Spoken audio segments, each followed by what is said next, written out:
नमस्कार, आदाब। आप देख रहे हैं माय द टाइम्स न्यूज़। मैं हूं आपके साथ शुजा जैदी। नगर निकाय चुनाव की तैयारियां लगभग शुरू हो चुकी हैं और सिर्फ तारीखों की घोषणा होनी बाकी है। आज हम जानसठ के वर्तमान चेयरमैन, जो युवा चेयरमैन हैं, परविंदर भड़ाना से बात करने के लिए आए हैं। लगभग 5 वर्ष का कार्यकाल उनका पूरा हो चुका है। क्या क्या उनकी उपलब्धियां रही हैं कस्बा वासियों के लिए, आज उनसे हम बात करने के लिए आए हैं। बहुत बहुत स्वागत है जी आपका माय द टाइम्स चैनल में। जी धन्यवाद बहुत बहुत। तो चेयरमैन साहब, अभी 5 वर्ष का कार्यकाल पूरा हो चुका है और अभी निकाय चुनाव का भी अभी तैयारी है, बस घोषणा होनी बाकी है तारीखों की। तो किस तरह का कार्यकाल रहा है आपका? क्या सौगात दी हैं आपने कस्बा वासियों को? क्या उपलब्धियां रही हैं, उसके बारे में थोड़ा बताइए। सौगात और उपलब्धियों की अगर मैं बात करूं तो मेरे से पहले के जो 10 वर्ष के कार्यकाल या उससे पहले के कार्यकाल रहे हैं, उनसे कहीं ज़्यादा काम हमने करने का प्रयास किया। वो काम जो जनता के दिल को डायरेक्ट छूते हैं, ऐसे काम जो जनता को सीधे प्रभावित करते हैं। देखिए, सड़क और नाली और खड़ंजा जो होते हैं, ये निरंतर बनते ही रहेंगे। इनके अलावा भी ऊपर उठ के कुछ काम ऐसे किए जा सकते हैं जो समाज को एक नई दिशा और दशा देने का काम करें। कुछ ऐसे काम जो वास्तविक विकास की परिभाषा को परिलक्षित करते हों। तो उस दृष्टि से हम लोगों ने कुछ ऐसे शानदार काम करने का, जो कस्बे के नागरिकों की जो मतलब ज़िम्मेदारी और उनके विश्वास का जो हम लोगों ने अनुकरण करते हुए, उनके आशीर्वाद का, उनके मार्गदर्शन का हम लोगों ने अनुकरण करते हुए कहीं न कहीं ऐसे कार्य करने का प्रयत्न किया, जो सीधे तौर पर जनता को प्रभावित करते हैं। मगर मैं उन कामों की अगर बात करूँ, तो सबसे बड़ी बात तो हमारे देश के लिए और हमारे कस्बे के लिए, जो देश को गौरवान्वित करता है, 151 फीट ऊँचा राष्ट्रीय ध्वज की स्थापना हम लोगों ने कस्बे के ऐसी जगह पर कराई, जहाँ पर कभी कोई लोग वहाँ से निकलना या 2 मिनट खड़ा होना पसंद नहीं करते थे। उस जगह को इतना साफ-सुथरा, और हम लोगों ने वहाँ फाउंटेन बनवाया, वहाँ पर अमृत सरोवर एक हम लोगों ने पार्क बनवाया। उसी पार्क के पास हम लोगों ने एक ओपन जिम बनवाया, ताकि रात्रि में और सुबह के सवेरे के समय या संध्याकालीन जो भी बच्चे हों या महिलाएँ घरों से निकल कर के वहाँ तक जाती हैं और एक्सरसाइज करती हैं, अपने शरीर को स्वस्थ रखती हैं। और स्वस्थ वातावरण देने का हम लोगों ने काम किया। हम लोग महादेव मंदिर जो हम देखते हैं, हमारा जो सबसे बड़ा धार्मिक स्थल जानसठ के अंदर है। जब हम उस मार्ग पर जाते थे, तो वहाँ पर एक बहुत बड़ा डंप यार्ड था। उस डंप यार्ड को हम लोगों ने अच्छा स्वरूप दे कर के एक तो पार्क बनाने का हम लोगों ने वहाँ पे काम काम किया। उसी के साथ-साथ एक डंपिंग ग्राउंड को हम लोगों ने ऐसा स्वरूप दिया, जिससे कि कूड़ा जो है वो ना तो आसमान देखे, ना ज़मीन देखे, और उसको हम लोगों ने सेग्रीगेट करके कूड़े का निस्तारण करने का हम लोगों ने प्रयास किया। उसी के बगल में हम लोगों ने एक एमआरएफ सेंटर का भी निर्माण किया, जिसमें पूर्ण रूप से कूड़े का निस्तारण होने के उपरांत वो कलेक्ट होता और इकट्ठा हो जाता है। इसी के साथ अगर हम बात करते हैं, तो स्वच्छता के ऊपर चूँकि माननीय मोदी जी का निर्देश रहा है कि देश के अंदर शौच मुक्त जो वातावरण है वो उसको साफ़ सुथरा रखा जाए, तो हम लोगों ने सामुदायिक, सार्वजनिक और पिंक शौचालय बनाने का हम लोगों ने काम किया। जानसठ के आज आप देख सकते हैं कि जो मुख्य मुख्य चौपले हैं या कस्बे के अंदर प्रवेश के जो मुख्य द्वार हैं, उन सभी रास्तों पर हम लोगों ने कहीं न कहीं सार्वजनिक, कहीं न कहीं सामुदायिक और कहीं न कहीं पिंक शौचालय, जो महिलाओं के लिए विशेषकर प्रयोग में आता है, वो हम लोगों ने बनाने का काम किया है। इसी के साथ हम लोग देखते हैं कि जानसठ के अंदर जो आवागमन की आप लोग देखते हैं, वो स्थिति थोड़ी-सी भयानक थी। पहले बहुत कंजेस्टेड था, जब हम काले गेट से अंदर एंटर करते थे मुख्य मार्ग से, तो कस्बे के अंदर जाते हुए तो ब्लॉक डेवलपमेंट ऑफिस से लेकर और आपके महिला चिकित्सालय तक एक पेट बाज़ार रहता था, और उस पेट बाज़ार पे भीड़ ज़्यादा बहुत रहती थी। तो उसको कहीं न कहीं हम लोगों ने सोचा कि उसको पेट को, क्योंकि हम बंद तो कर नहीं सकते, तो उसको कहीं न कहीं डाइवर्ट कर सकते हैं। तो उसी जगह पर हम लोगों ने एक नाला, जो कि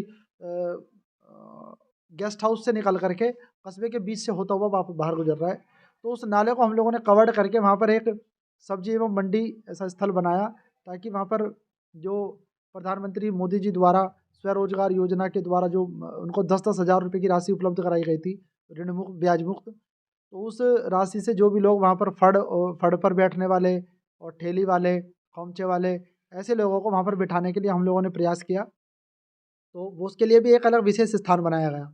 वो अपने आप में आज भी बड़ा सुंदर और अच्छा स्थान है। इसी के साथ हम बात करते हैं, तो तो हम लोगों ने जैसे मंडी का आपने जिक्र किया कि विशेष स्थान बनाया है, जो यहाँ पे दुकान लगाने वाले थे, अभी भी लोग वहीं पे मेन रास्ते पे दुकान लगा रहे हैं। जो मंडी का स्थान है, वहाँ पे लोग दुकानें नहीं लगाते हैं। क्या कारण है जो मंडी होने के बावजूद भी वहाँ पे लोग नहीं जाते? अ, उसका कारण मुख्य तौर पर कस्बे के अंदर और हमारे जो क्षेत्रीय राजनीति है, वो कहीं न कहीं उसको प्रभावित करती है।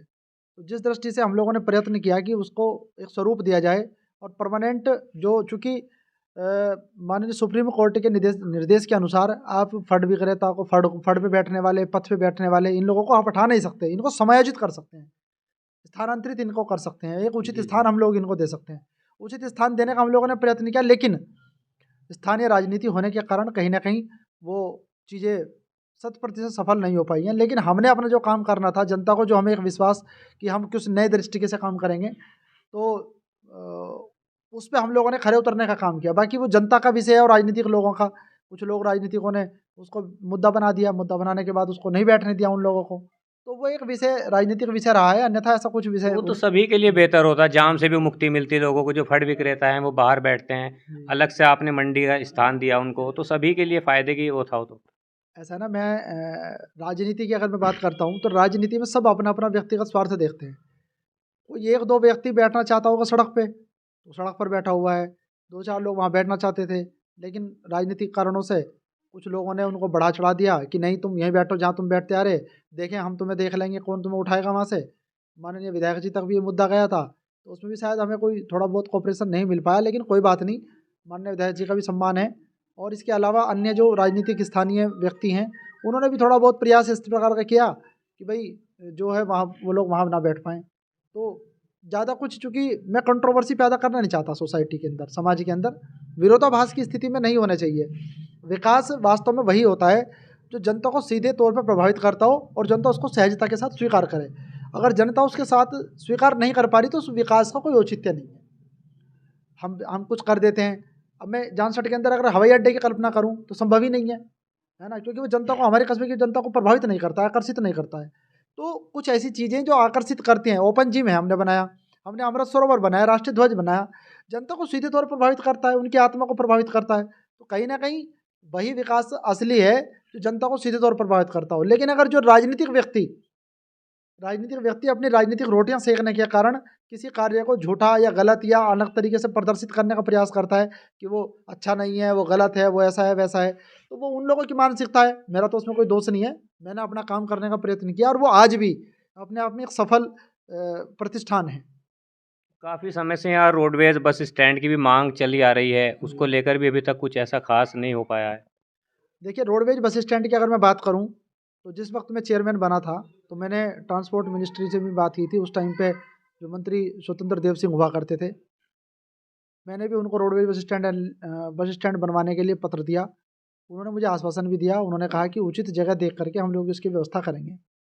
उसके कुछ समय के उपरांत अशोक कटारिया जी प्रधान मतलब मंत्री बने, ट्रांसपोर्ट मिनिस्टर बने, तब भी हम लोग हमारी उनसे बात हुई।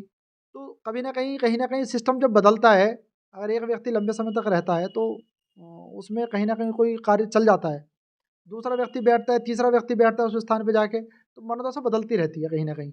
लेकिन ये विचार डूबा नहीं है, ये विचार आज भी जीवंत है और हम रोडवेज बस स्टैंड बनवाने के लिए दृढ़ संकल्पित हैं। अभी हमारे यहाँ नेशनल हाईवे का काम चल रहा है, जैसे ही नेशनल हाईवे का कार्य पूर्ण होगा, निश्चित तौर पे हम लोग कहीं ना कहीं एक उचित स्थान देख करके जनता के लिए बस स्टैंड बनवाने का काम जरूर करेंगे। काफ़ी उपलब्धियां भी रही हैं आपकी यहाँ पे, जनता से हमारी और लोगों से बात भी हुई है। उसके बावजूद भी काफ़ी पिछले दिनों भी कुछ सभासद आपके खिलाफ धरने पे बैठे हैं, क्या वजह रही है इसके पीछे? देखिए, मैंने कहा आपसे अभी थोड़ी देर पहले कि राजनीतिक कारण, राजनीतिक जब कोई व्यक्ति तरक्की करता है तो कहीं ना कहीं लोग उसको हतोत्साहित करने का प्रयत्न भी करते हैं। मेरे जो विरोधी राजनीतिक ताकतें हैं वो कहीं ना कहीं मान्य सभासदों को प्रभावित करने का काम किया उन्होंने, और उनको गलत राह दिखाने का प्रयास किया। लेकिन जब संवाद उनके बीच में हुआ और उन्होंने सही चीज़ों को समझा और देखा, तो उसके उपरांत मान्य सभासदों ने मेरा पूरा कोऑपरेशन किया, पूरा सहयोग किया। तो कहीं ना कहीं जब कोई व्यक्ति को गलत चीज़ आईना दिखाता है तो उस गलत आईना दिखाने में वो प्रभावित हो जाता है। अब हम लोगों ने उसको सही तरफ आईना दिखाने का काम किया तो वो सही चीज़ों से प्रभावित है। ये सीधी-सी बात है, इसमें तो और कोई मेरे ख़्याल से मुझे लगता नहीं है कि कोई कंट्रोवर्सी किसी प्रकार की है। अभी सभी सम्मानित सभासदों का साथ है। कंटिन्यू वो लोग निरंतर हमें सहयोग करते रहेंगे, आगे भी सहयोग करते रहेंगे। भविष्य में जनता हमें अवसर देती है तब भी मैं ईश्वर से कामना करता हूँ कि इस प्रकार के सभासद दोबारा इस बोर्ड को मिलते रहें। यदि दोबारा अगर आपको मौका मिलता है तो क्या संदेश देना चाहेंगे आप अपनी जनता के लिए? मैं ये कहना चाहता हूँ कि अगर जनता ने मुझे दोबारा मौका दिया तो मेरे कहने से मतलब मेरा जो मन है, जानसठ के अंदर कुछ अभी 2-4 ऐसे विशेष कार्य बचे हुए हैं जिसको मुझे लगता नहीं कि शायद मेरे अलावा कोई और पूरा कर सकता हो, क्योंकि उसके लिए आपको उस स्तर तक शिक्षित होना बहुत ज़रूरी है। पहली बात, मैं पेशे से वकील भी हूँ और मैं बहुत सारी चीज़ों को बड़ी तत्परता के साथ जानता भी हूँ, समझता भी हूँ। और जो 5 वर्षों के अंदर मैंने प्लेटफॉर्म तैयार किया, उस 5 वर्षों के अंदर जो मैं चीज़ों को समझा हूँ, जहाँ तक मैं पहुँचा हूँ, तो अब मैं, आप ये मानिएगा कि जैसे मैं घर से चलता हूँ और बस स्टैंड तक पहुँचता हूँ और बस स्टैंड में केवल बस का इंतज़ार कर रहा हूँ टिकट कटा के, या बस आएगी और मुझे टिकट बस के अंदर सवार होना है। लेकिन अगर किसी अन्य व्यक्ति को आप उस गंतव्य भेजोगे तो वो पहले घर से चलेगा, फिर वो घर से बस स्टैंड तक पहुँचेगा, फिर वो टिकट कटवाएगा, फिर वो कभी बस की इंतज़ार करेगा। तो वही काम 5 वर्षों के अंदर जो होना है, कोई नया व्यक्ति अगर यहाँ पर आता है तो उसको समझने में समय लग जाएगा, फिर वो वहाँ तक पहुँचेगा तो फिर 5 साल बीत जाएंगे, क्योंकि बड़ा अल्पकाल होता है। और इसमें राजनीतिक गतिविधियाँ इतनी ज़्यादा होती हैं कि हम माने हम मिनिस्टर से मिलने जा रहे हैं किसी विभाग विशेष के, तो मान लिया मिनिस्टर हमें नहीं मिले, और मिनिस्टर जो मिलते हैं वो लखनऊ मिलते हैं, लखनऊ 500-550 किलोमीटर यहाँ से, तो लखनऊ जाना ही अपने आप में एक बड़ी चुनौती है। तो वहाँ तक पहुँचना, पहुँच करके फिर उनसे संवाद करना, संवाद करके फिर उन्हें विषय रखना, उस मिलने चिलने के समय में बहुत लंबा समय लग जाता है। तो कहीं न कहीं इसमें कार्यप्रणाली प्रभावित होती है। मैं बहुत हद तक बहुत सारी चीज़ों के निकट पहुँच चुका हूँ। थोड़ा-सा समय की आवश्यकता है, चूँकि अब निकाय चुनाव नज़दीक हैं, तो अब कुछ ज़्यादा मेरे ख़्याल से किया नहीं जा सकता। लेकिन प्रयास निरंतर जारी रहेगा। जनता अगर मुझे विश्वास नहीं जताती है, उसके बावजूद भी मैं अपने कार्यों को पूरा करने का, जो भी यहाँ पे बैठेंगे उनके लिए सहयोग करूँगा। ऐसा नहीं है कि मैं जनता से मतलब जनता के हितों के काम के लिए या मैं ही हित का काम कर सकता हूँ। जो भी व्यक्ति होगा उसका भी सम्मान है। अल्टीमेटली हम लोगों का उद्देश्य जनता के हितों के काम करना, हमारा उद्देश्य है जनता के हितों के लिए। तो आपका कार्यकाल रहा 5 वर्ष का, लगभग 2 साल इसमें कोविड के भी गुजरे हैं। तो क्या मानना है आपका, कोविड के टाइम में जो है विकास कार्य में कुछ बाधाएं उत्पन्न हुई हैं, कुछ बिल्कुल रुकावटें मैं आई हैं उसमें? हाँ, बिल्कुल मैं कह सकता हूँ।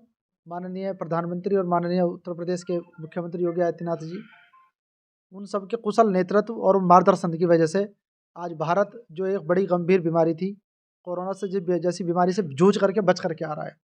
तो बहुत लोगों के जीवन बचाने में सरकार का योगदान रहा है। सरकार का उद्देश्य था कि पहले जीवन बाद में विकास। अगर जीवन रहा तो विकास हो जाएगा। विकास बड़ी विचारधारा विकास की होनी चाहिए। हमारे मन के अंदर भाव होना चाहिए। तो कहीं न कहीं मैं देखता हूँ कि जनता ने मतलब जनप्रतिनिधियों ने जनता के हित में जा कर के उनको जीवन देने का काम किया है। और मैं देखता हूँ सरकार की आकांक्षा के अनुरूप हम लोगों ने भी जीवन बचाने का काम नगर में किया है। बहुत हद तक हम लोगों ने ऑक्सीजन सिलेंडर उपलब्ध कराए। बहुत हद तक हम लोगों ने एक सुचारू व्यवस्था बनाने का प्रयास किया। जो हमारे यहाँ चिकित्सालय उसको हम लोगों ने सुदृढ़ करने में हम लोग सहयोग किया। जहाँ जिस प्रकार से नगर पंचायत की बहुत सारी ज़िम्मेदारियाँ थी, हमारे जो नगर पंचायत के जो कर्मचारी हैं उनकी बड़ी ज़िम्मेदारी थी। उन्होंने वास्तव में, अगर मैं एक बात करूँ, तो कोरोना वॉरियर के रूप में उन लोगों ने काम किया। कहीं न कहीं अपने जीवन को जोखिम में डाल के, संकट में डाल के 20-30 हज़ार लोगों की पॉपुलेशन को बचाने का उन लोगों ने काम किया। तो निश्चित तौर पे 2 वर्षों तक विकास कार्य की अगर मैं बात करूँ तो शून्य रहे। 2 वर्षों का कार्यकाल अगर आप अल्टीमेटली अगर आप उस चीज़ को परिप्रेक्ष्य में देखें, तो 5 वर्षों में मुझे केवल 3 वर्ष काम करने के मिले, 2 वर्ष वास्तव में जनता की सेवा करने के मिले। तो जिसमें जनता के जीवन को बचाने का मेरा सौभाग्य मुझे प्राप्त हुआ। मैंने जनता की सेवा की, जनता को बचाने का काम किया और 3 साल मैंने काम किया। 3 साल के मैंने 17, 18, 20 मैंने ऐसे काम किए हैं, जो अगर मैं चाहूँ तो मैं गिनवा सकता हूँ। मेरे पास ये सब है। मेरा मैनिफेस्टो मेरे टेबल पे आज भी लगा हुआ है। जब मैं चुनाव लड़ा था, तो मैंने अपना मैनिफेस्टो बनवाया था, मैनिफेस्टो जनता के बीच में। वो मैनिफेस्टो मेरी आँखों के सामने रहता है हमेशा, संकल्प पत्र। तो उन सब कामों पे आपने देखा भी होगा, देखो यहाँ-यहाँ टिक लग चुका है, जो मैंने करा दिए। जो नहीं हो सकते वो नहीं हो सकते, जो जिनमें काम चल रहा है उनके आगे मैंने ज़ीरो कर रखी है। तो ये सब वो काम है जो हम लोगों की विचारधारा में है और वो जीवंत हैं, और आगे भविष्य में उन कामों को करेंगे। ऐसा मतलब हम लोग विश्वास करते हैं। और निश्चित तौर पे देखिए, इच्छा शक्ति के आगे कुछ भी छोटा नहीं होता है। आपकी इच्छा शक्ति प्रबल होनी चाहिए, आपके काम के रास्ते निकलते जाते हैं। बस बात है समय की और सहयोग की। अगर समय रहता है तो बहुत सारे काम हो सकते हैं, समय नहीं होता है तो फिर मजबूरी हो जाती है कि भाई समय कम है, तो फिर आप उसमें कर ही नहीं सकते हम कुछ। कस्बा वासियों से बात हुई है हमारी, जैसे कुछ स्वास्थ्य सेवाओं को लेकर भी उनकी समस्याएं हैं कि लोगों को थोड़ी सी कुछ हो जाता है मामला तो मुजफ्फरनगर का है, मेरठ का रुख करना पड़ता है, कोई अच्छी सेवाएं यहाँ पे उपलब्ध नहीं है जानसठ में। मैं अगर बात करूँ स्वास्थ्य व्यवस्था की, तो हमारे जानसठ में 2 हॉस्पिटल हैं, CHC यानी कि सामुदायिक स्वास्थ्य केंद्र, और दूसरा महिला चिकित्सालय। महिलाओं से संबंधित जो भी बीमारियां हैं, उपचार हैं, उनका महिला चिकित्सालय में होता है, और पुरुषों से या अन्य नागरिकों से संबंधित कोई भी उपचार होता है वो CHC जानसठ में होता है, सामुदायिक स्वास्थ्य केंद्र में। बहुत हद तक अगर हम देखते हैं तो प्रदेश के अंदर, पूरे प्रदेश के अंदर ही डॉक्टर्स की कमी है। हम लोगों ने कई बार चीफ मिनिस्टर जो चीफ मेडिकल ऑफिसर हैं, CMO साहब, उन सब कई बार हमने बात की। उन्होंने कहा कि हम आपूर्ति तो कर दें चिकित्सकों की, लेकिन उपलब्ध तो हों। जब उपलब्ध होंगे तभी हम आपूर्ति कर पाएंगे, अभी हमारे पास उपलब्धि नहीं है। तो कहीं ना कहीं मैं देखता हूँ कि जो सरकारी जो वो बनना चाहते हैं चिकित्सक, है ना, उनकी संख्या थोड़ी कम है। उसके बावजूद भी हमारे यहाँ बहुत हद तक सरकारी अस्पतालों के अंदर बहुत हद तक बहुत अच्छा उपचार किया जाता है। लेकिन अगर कोई गंभीर बीमारी होती है, कोई बड़ी बीमारी होती है, ट्रॉमा व्यवस्था होती है, तो उसको इंटरिम रिलीफ दे करके या प्राइमरी रिलीफ दे करके उसको जिला चिकित्सालय के लिए रेफर कर दिया जाता है। और जानसठ के अंदर अब मैं देखता हूँ कि 1-2 प्राइवेट हॉस्पिटल भी खुले हैं, रजिस्टर्ड प्राइवेट हॉस्पिटल हमारे यहाँ खुले हैं। तो उन हॉस्पिटल्स के अंदर बेहतर उपचार की व्यवस्था की जा रही है। और अभी तक कोई इतना बड़ा हॉस्पिटल तो हमारे यहाँ नहीं है। हम प्रयास करेंगे कि जो कुछ ऐसे लोग PPP मॉडल पे आ गए हैं, लेकिन PPP मॉडल पे आसानी से संभव नहीं है। कुछ लोग ऐसे जिज्ञासु लोग सामने आए जो समाज की सेवा की दृष्टि से जनता के बीच में कोई ऐसे हॉस्पिटल बनाएं ताकि जनता को उसका गंभीर से गंभीर बीमारी का इलाज किया जा सके। तो वो हाथ में हमारे नहीं है, नगर पंचायत के हाथ में नहीं है। अगर हाथ में हमारे होता तो हम कुछ उसके लिए विशेष करते। उसके लिए प्रयास है बस आपकी तरफ से? तो बस प्रयास ये है कि आम नागरिक उसमें थोड़ा सा मोटिवेट हों, कुछ उद्यमी लोग हैं वो मोटिवेट हों और वो लोग काम करें, तो एक हॉस्पिटल यहाँ बन सकता है बड़ा, ताकि उसकी total super speciality type hospital कोई बन जाए तो ज़्यादा अच्छा होगा। ये है बात। तो जैसे युवा हैं आप, चेयरमैन यहाँ के, युवाओं को भी काफ़ी उम्मीदें रहती हैं आपको। अगर दोबारा आपको मौका मिलता है तो कस्बे के युवाओं के लिए भी कुछ सोचा है आपने? हाँ बिल्कुल। सबसे पहली बात तो ये कि कुछ कस्बे के युवाओं के लिए हम लोगों ने रोज़गार की बात हम लोग सोचते हैं। रोज़गार की अगर मैं बात करूँ तो सबको सेवाएं देना, सरकारी नौकरी देना ये संभव नहीं है, आसान नहीं है बहुत। वो उनकी योग्यता के ऊपर निर्भर करता है। लेकिन मैं प्रयास ये करता हूँ कि जो भी हमारे यहाँ युवा हैं, जो प्रगतिशील सोच रखने वाले व्यक्ति हैं, युवा हैं, वो लोग आपके जो छोटे छोटे एंटरप्राइजेस होते हैं, छोटे छोटे उद्यम होते हैं, उनके अंदर अगर निपुणता पैदा कर लेते हैं, मतलब अपने अंदर हस्तकला का ज्ञान उनको हो जाता है अच्छे से, या किसी कार्य के अंदर वो निपुण हो जाते हैं, तो उसके लिए छोटे छोटे उद्यम लगा करके वो लोग कहीं ना कहीं अपने जो है काम को स्थापित कर सकते हैं और 2-4 लोगों को प्राइवेट तौर पर रोजगार भी दे सकते हैं। तो कहीं ना कहीं हम लोग हमेशा जनता से संवाद करते हैं कि मेरा मन कभी सरकारी सेवा में नहीं रहा, मैं कभी सरकारी नौकरी नहीं करना चाहता था, मेरा मन कभी नहीं हुआ। मैं चाहता हूँ कि मैं बिजनेस करूँ, क्योंकि बिजनेस आपके पास असीमित संभावनाएं लेकर आता है। और मेरा दृष्टिकोण हमेशा ये रहा है कि जो कोई दुनिया में कुछ नहीं कर सकता वो नौकरी करता है। जिसके अंदर थोड़ी भी सामर्थ्य है कुछ कर गुजरने की, वो व्यक्ति व्यापार के 0 पायदान से वो टाटा, बिरला और अंबानी की श्रेणी तक पहुंच सकता है। लेकिन अगर कोई नौकरी करता है तो ज़्यादा से ज़्यादा प्रमोशन पा करके 20-30 साल में, आज उसको अगर 50,000 मिल रहे हैं तो ज़्यादा 1.5 लाख मिलेंगे, उसकी लास्ट लिमिट 1.5 लाख तक हो जाती है। लेकिन अगर आप व्यापार करते हैं तो आज व्यापार आपने 0 से शुरू किया तो निश्चित तौर पे महीने में, 10 दिन में, 1 साल में, 2 साल में, 5 साल में, 10 साल में आपके गुणवत्ता जितनी आपके अंदर होगी कार्य करने की, वो गुणवत्ता प्लस उसके साथ साथ आपके काम करने की जो मानसिकता है कि आपको कितना समझ के कर रहे हैं, है ना, और कितनी सोसाइटी के मैच खा रही है वो चीज़ें। आज मान लिया, एक मजाक की बात है, कहते हैं सरदारों की बस्ती में अगर हम ब्यूटी पार्लर खोल कर बैठ जाएं, बाल काटने वाला, हेयर ड्रेसर, तो मुझे लगता नहीं कि शायद वहाँ कोई हजामत बनवाने आएगा। तो ऐसी चीज़ों की मानसिकता के साथ में अगर हम काम करेंगे कि जहाँ जिस चीज़ की आवश्यकता है वहाँ वो काम किया जाए, तो निश्चित तौर पर सफलताओं की संभावना बहुत ज़्यादा है और हमारे युवकों को रोजगार के अवसर भी पैदा होंगे और मिलेंगे भी उनको। तो मैं कहीं ना कहीं कौशल पे बात करता हूँ, उनके कौशल के विकास होना चाहिए, जो कि माननीय प्रधानमंत्री जी ने कौशल विकास योजना के अंतर्गत लोगों को बहुत हद तक रोजगार उपलब्ध कराने का काम भी किया है। कुछ लोगों ने अपने संयंत्र लगाए हैं, छोटे छोटे उपक्रम लगाए हैं। तो इस तरीके की हम लोग मानसिकता रखते हैं और बात करते हैं जनता के बीच में, युवाओं के बीच में भी। तो 2-4 लोग लिकड़ रहे हैं, आगे बढ़ेंगे, निश्चित तौर पर सफलताएँ मिलेंगी। तो जनता ने आपको 5 वर्ष का मौका दिया था, तो हमारे चैनल के माध्यम से क्या संदेश देना चाहेंगे आप कस्बा वासियों को? मैं आपके चैनल से पहली बात तो मैं आपको बहुत शुभकामनाएं इसलिए देना चाहूँगा कि आप लोगों ने मुझे इस लायक समझा और आप लोगों ने हमारे कस्बे का जो है एक भौगोलिक रूप से भी और भौतिक रूप से आके निरीक्षण किया। आप लोग घूमे होंगे, आप लोगों ने कस्बे को देखा होगा। जी। अन्य कस्बों के मुकाबले हमारा कस्बा बेहतर है। मैं लंदन और पेरिस की बात नहीं करता हूँ, लेकिन जिस परिवेश में जानसठ है वो लंदन और पेरिस को टक्कर देता है।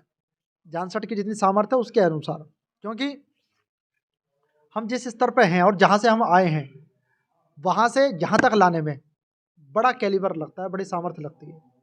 लोगों की मनोदशा को बदलना, बहुत लोग तो मेरे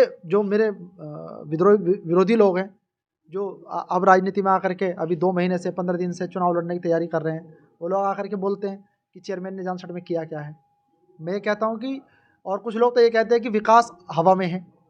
मैं ये कहता हूँ कि हवा का विकास है तो उसे बताओ ना कि कौन सा विकास हवा में है। वो धरती पर जो विकास है उसको देखिए। आप देखना नहीं चाहते तो उसमें मेरा तो कोई दोष नहीं है, अगर आप देखेंगे तो आपको दिखेगा। आप लोगों ने भी देखा होगा, आप भी गए होंगे, राष्ट्रीय ध्वज की स्थापना हुई है, अमृत सरोवर बना है, महिलाओं के लिए ओपन जिम, जहाँ पर ऐसे स्थान था जहाँ हम लिखना पसंद नहीं करते थे, वहाँ पर आज एक बेहतरीन लोग सेल्फी लेते हैं वहाँ पर खड़े होकर के। ऐसी चीज़ भी है।